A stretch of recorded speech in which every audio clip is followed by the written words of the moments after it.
ಆಚಾರ್ಯರು ಏನು ಮಾಡಿದ್ದಾರೆ ಅಂದ್ರೆ ಇಲ್ಲಿ ಅವತಾರಗಳನ್ನು ಹೇಳ್ತಾ ಸ್ತೋತ್ರ ರೂಪವಾಗಿ ಹೇಳ್ತಾ ದೇವತೆಗಳು ಭಗವಂತನನ್ನು ಸ್ತೋತ್ರ ಮಾಡುವಾಗ ಮೊದಲು ಅವರು ವರಾಹ ಅವತಾರವನ್ನು ಹೇಳ್ತಾರೆ. ಯಾಕೆಂದ್ರೆ ವರಾಹ ಅವತಾರ ಆದದ್ದು ಈ ಮನ್ವಂತರದಲ್ಲಿ ಅಲ್ಲ, ಸ್ವಯಂಭೂ ಮನ್ವಂತರದಲ್ಲಿ ವರಾಹ ಅವತಾರ. ಆ ವರಾಹ ಅವತಾರದಲ್ಲಿ ಏನು ಭಗವಂತ ಕಾಣಿಸಿಕೊಂಡ ಅವನೇ ಮತ್ತೆ ವೈವಸ್ವತ ಮನ್ವಂತರದಲ್ಲಿ ಹಿರಣ್ಯಾಕ್ಷರನ್ನು ಸಂಹಾರ ಮಾಡಿ. ಹಾಗಾಗಿ ಅದು ಆದಿವರಾಹ ಅಂತ ಹೇಳ್ತಾರೆ. ಅದು ಶ್ವೇತವರಾಹ ಆದಿವರಾಹ ಏನಿದೆ ಅಲ್ಲಿ ಮೊದಲು ವರಾಹ ಅವತಾರವನ್ನು ಹೇಳಿ ಆಮೇಲೆ ವರಾಹ ಅವತಾರ ಆದಮೇಲೆ ಅದರ ನಂತರ ಅವರು ನರಸಿಂಹಾವತಾರವನ್ನು ಹೇಳಿ ನರಸಿಂಹ ವರಾಹ ಅವತಾರವನ್ನು ಹೇಳಿ ಆಮೇಲೆ ಮತ್ಸ್ಯಾವತಾರ ವರಾಹಾವತಾರ ಮುಗಿಸಿಯಾದ ಮೇಲೆ ಮತ್ಸ್ಯಾವತಾರವನ್ನು ಹೇಳ್ತಾರೆ. ಮತ್ಸ್ಯಾವತಾರವನ್ನು ಹೇಳಿದ ಮೇಲೆ ಆಮೇಲೆ ನರಸಿಂಹ ರೂಪವನ್ನು ಹೇಳ್ತಾರೆ. ಆಮೇಲೆ ಕೂರ್ಮಾವತಾರವನ್ನು ಹೇಳ್ತಾರೆ.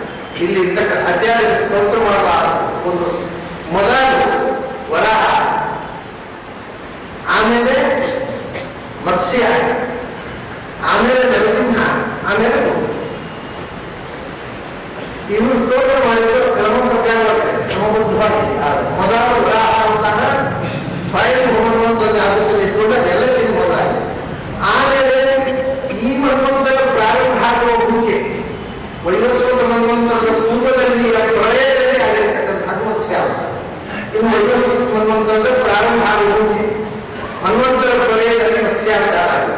ಸೊ ಅದರಿಂದ ವರಾಹ ಅವತಾರ ಅಂತ ಮತ್ಸ್ಯಾವತಾರ ಹೇಳಿದೆ. ಮತ್ಸ್ಯಾವತಾರ ಆದಮೇಲೆ ನರಸಿಂಹಾವತಾರ ಹಿರಣ್ಯಾಕ್ಷ ಬಂದಿತ್ತು. ಹಿರಣ್ಯಾಕ್ಷ ವರಾಹ ಅವತಾರ ಮೊದಲೇ ಹೇಳಿದ್ರು ಹೇಳಿ ಇಲ್ಲಿದ್ರೆ ಮತ್ಸ್ಯಾವತಾರ ಮತ್ತೆ ವರಾಹ ಮತ್ತೆ ನರಸಿಂಹ. ನರಸಿಂಹ ಆದಮೇಲೆ ಅಂತ ಸಮುದ್ರ ಕೂರ್ಮಾವತಾರವನ್ನು ಹೇಳ್ತಾರೆ. ಇಲ್ಲಿ ಹೇಗಿದೆ ಮತ್ಸ್ಯಾವತಾರ ಮತ್ತು ವರಾಹ. ವರಾಹ ಮೊದಲೇ ಹೇಳಿರುತ್ತೆ, ಇಲ್ಲಿ ಹೇಳ್ತಿಲ್ಲ. ಮತ್ತು ನರಸಿಂಹ, ಮತ್ಸ್ಯ, ವರಾಹ, ನರಸಿಂಹ ಈ ಕ್ರಮದಲ್ಲಿ ಆಚಾರ್ಯರು ಅವತಾರವನ್ನು ನಿರ್ವಹಣೆ ಮಾಡಿದ್ದಾರೆ. ಹಾಗೆ ಯಾರು ಮಾಡಿರುವುದರೆ ಅವತಾರದ ಕ್ರಮ ಅದನ್ನ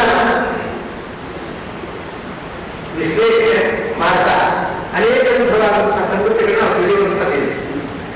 ಏನಂದ್ರೆ ಈಗ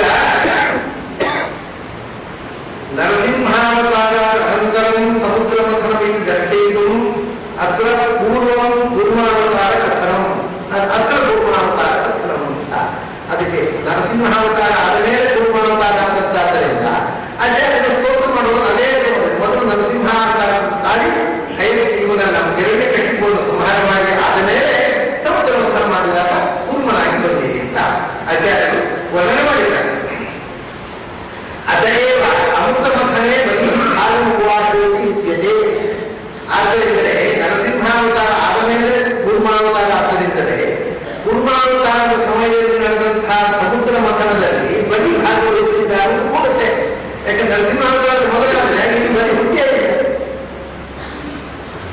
ಹಾಗಾದರೆ ತಥೋ ವರಾಹ ನರಸಿಂಹವು ತತಃ ಕೂರ್ಮಃ ತಥೋ ಪವನಃ ತಥೋ ಯಥಾಕ್ರಮಂ ಪರಶುರಾಮಾದಯ. ಹಾಗಾದ್ರೆ ಕ್ರಮ ಹೇಗೆ ಇದ್ರೆ ಮೊದಲು ಪ್ರಳಯಕಾಲದಲ್ಲೇ ಮತ್ಸ್ಯಾವತಾರ ಇರುತ್ತೆ, ಆಮೇಲೆ ಮನ್ವಂತರ ಪ್ರಾರಂಭ ಆದ ಮೇಲೆ ಮೊದಲು ವರಾಹ, ಆಮೇಲೆ ನರಸಿಂಹ,